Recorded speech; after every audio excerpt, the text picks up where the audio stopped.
selamat sore. Berjumpa lagi di channel Cerita Kak Seri. Hari ini saya mau cerita kepada kalian pemirsa. Tadi tuh saya jumpa satu video di TikTok itu, dimana itu videonya itu katanya ada 5 warga negara Indonesia yang bekerja secara resmi ke Inggris. Jadi di Inggris itu kan digaji pound sterling ya. Pound sterling itu kan mata uang paling besar di dunia. Kalau saya nggak silap lah pemirsa. Kalau silap maaf lah ya. Nah, jadi untuk mereka berangkat itu mereka harus membayar sekitar 1.200 atau 2.000 pound sterling gitu. Itu sekitar 45 juta rupiah katanya pemirsa. Jadi salah satu dari mereka ini juga ada yang sampai katanya menjual tanah, menjual motor biar bisa pergi bekerja di Inggris gitu pemirsa. Jadi mereka itu ke Inggris bekerja yaitu memetik buah ceri pemirsa. Dan mereka itu biasanya memang kalau di negara-negara maju sekarang ini memang kerja itu udah dibayar per jam. Betul tak? Jadi targetnya itu 1 jamnya itu harus bisa memetik 20 kilogram buah ceri pemirsa. Tapi selama mereka bekerja mereka nggak pernah mencapai target. Bila ditanya alasannya buah semakin sedikit gitu pemirsa. Nah, karena mereka itu nggak mencapai target, akhirnya itu pihak daripada negara Inggris yang menggaji mereka itu tuh berencana untuk memulangkan mereka ke Indonesia pemirsa ya. Jadi kalau misalkan kalian bilang itu ya kan, sebenarnya orang Indonesia ini tuh semua rajin-rajin, cuman di Indonesia ini susah cari kerja gitu ya kan pemirsa. Nggak tahu lah pemirsa, tapi di negara kita ini udah terbiasa itu kerja harus ada yang mandorin baru tahu buat kerja. Kita itu nggak bisa kerja itu mandiri, dilepas boleh buat kerja seperti yang diharapkan enggak. Kebanyakannya enggak, atau mungkin karena memang pengaruh negara jajahan Belanda atau bagaimana saya tidak tahu, tapi kebanyakannya memang di negara Indonesia ini tuh orangnya kalau kerja harus ada yang mandorin, makanya ada namanya mandor. Harus dimandorin, harus ditengok.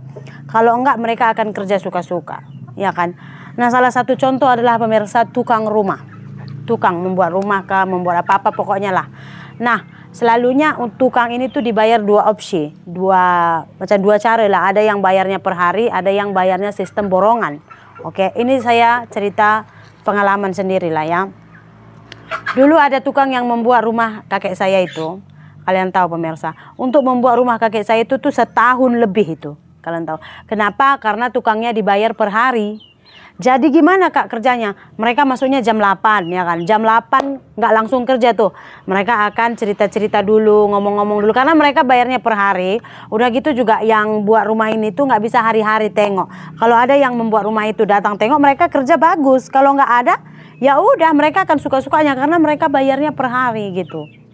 Terus pukul 9 mereka start kerja. Udah pukul 9, pukul 10 ngopi ya kan, ngopi sampai pukul 11 gitu. Pukul 11 mereka kerja lagi sampai pukul 11.30, setengah 12 mereka akan berhenti makan. Siap makan, mereka isap rokok, lepas itu tidur. Pukul 2 mereka akan kerja sampai pukul 3. 3 udah snack lagi pukul 3. Snack sampai pukul 4. Udah gitu kerja lagi 30 menit, pukul 5 udah pulang. Gitu selalu setiap hari pemirsa. Karena nggak ada yang mandorin, jangankan mandor tukangnya bosnya semua gitu. Kalau dibayarnya per hari, makanya kebanyakan kalau kita misalkan tuh buat apa-apa kita bayar per hari, kita rugi di ongkos gitu. Nanti biaya buat rumahnya itu cuma misalnya 100 juta ya kan. Karena tukang tuh kita gaji mereka itu tuh mahal pemirsa, dia nggak sama dengan pekerja kebun gitu. Kalau pekerja kebun sekarang untuk laki-laki satu hari pukul 8 sampai pukul 5 itu tuh 80.000. Kalau tukang tuh kalau dia yang pandai menukang itu 200, 150.000 atau 200 ya, 50 sampai 60 ringgit. Tapi kalau kernet macam yang dia ngaduk semen saja ya kan, angkat-angkat pasir, mereka dibayar 70.000 atau 100.000 gitu, sekitar 23 ringgit sampai 30 ringgitan gitu dibayar pemirsa. Jadi gitu sistem kerjanya pemirsa. Terus kalau kita buat borongan, karena kita pikirkan iya enggak lah nanti kalau misalkan per hari kita rugi. Kita borong lah misalnya buat rumah kita kan pemirsa. Bisa pula rumah besar yang harusnya tuh mungkin 5 bulan, 6 bulan siap, 2 bulan siap buatnya pemirsa. Cepat bakbuk. Kenapa? Karena mereka memikirkan ini tuh rumah sistem borong. Kalau misalkan nanti tukang yang kerja dia itu lambat-lambat, dia yang rugi. Kenapa? Karena dia membawa kita beri kepada dia itu sistem boron, tapi kan tetap aja untuk pekerjanya itu kan dibayar itu per harinya.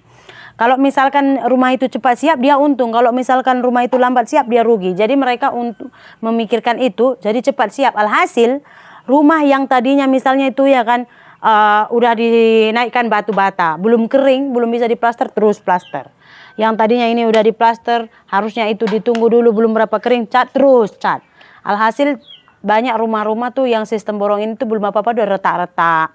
Nanti 1 bulan kita pakai, pintu sana nggak bisa tutup, pintu ini nggak bisa tutup. Macam rumah saya ini pun macam itu, pintu nggak bisa tutup, ada yang dia nggak sama rata ya kan, kita buka pintu nggak bisa dia langsung nempel ke dinding gitu. Dia macam kita buka pintu kan, pintu kita tuh macam lantai itu tak sama rata, jadi buka pintu separuh saja pintu sudah lekat dekat lantai, jadi nggak bisa. Kayak gitulah dia. Dinding pun kalian tengok banyak yang istilahnya itu retak-retak. Karena tukangnya itu kejar target. Karena macam yang saya bilang tadi, kalau kita bikin sistem per hari kita rugi. Entah bagus entah enggak kerjanya kita tidak tahu, tapi yang harusnya tadi bisa siap 2 bulan boleh jadi 5 bulan. Kalau kita buat sistem borong ya gitu, harusnya tuh paling cepat pun 4 bulan bisa dibawanya siap 1,5 bulan. Tapi ya hasilnya begini. Tingkap saya ini pemirsa, banyak yang nggak bisa dibuka. Nggak bisa dibuka. Kenapa? Dia tak tahu kenapa nggak bisa dibuka. Banyak gitu. Rumah pun udah banyak retak-retak. Begitulah dia pemirsa. Bagaimana serba salah, macam orang yang tadi ke Inggris tadi. Mereka itu udah terbiasa kerja di Indonesia ini tuh kerjanya relax. Jadi ketika mereka udah sampai ke Inggris, mereka itu dibayar per jam. Mereka itu relax, still relax, siap nggak siap, sampai nggak sampai target ya tetap aja 1 jam sekali kita dibayar, 1 jam sekali kita dibayar. Mereka nggak tahu di luar negeri itu tegas. Kalau kamu nggak mencapai target, kamu tuh artinya dipekerjakan tuh rugi aja, rugi nyimpan manusia seperti kami. Ya udah dipulangkan. Alhasil gimana? Hutang yang udah berlambak dekat kampung tak boleh dibayar. Dipulangkanlah kita. Kenapa dipulangkan? Nggak capai target. Dulu kami kerja di kilang pun begitu pemirsa. Setiap operator yang kerja di bagian production, mereka itu ada target output setiap 1 harinya gitu. Mana-mana yang nggak dapat target output, nanti mereka nggak dapat bonus.